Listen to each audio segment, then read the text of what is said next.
Magandang araw mga kaibigan. Magkapet pandasal muna po tayo. Ito po si Father Nono.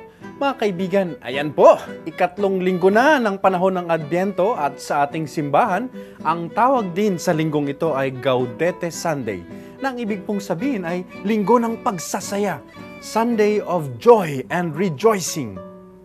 Joy and rejoicing dahil palapit na po ng palapit ang birthday ni Jesus. Pero syempre, may mga nagtatanong, paano daw tayo makapagsasaya samantalang katatapos pa lang ng mga baha, bagyo at kung ano-ano pang trahedyang pinagdaanan ng ating bansa. Kasama na riyan yung tinatawag na World Economic Crisis ngayong taon daw. Sa harap daw ng mga ito, parang abnormal daw na magsaya o magdiwang. Simple lang po ang sagot natin dyan. Ang pagiging masaya ay isang desisyon. Di ka lang maghihintay ng tamang timing o tamang dahilan para magsaya. Maaari kang magpasya na maging masaya.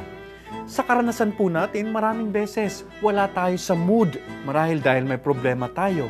Pero kapag may okasyon, halimbawa, birthday ng anak mo o ng asawa mo, kinakalimutan muna natin ang sarili natin at nagsasaya para sa ating mahal sa buhay.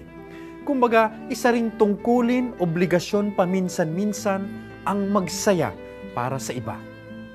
At marahil totoo po yan sa ating panahon ngayon.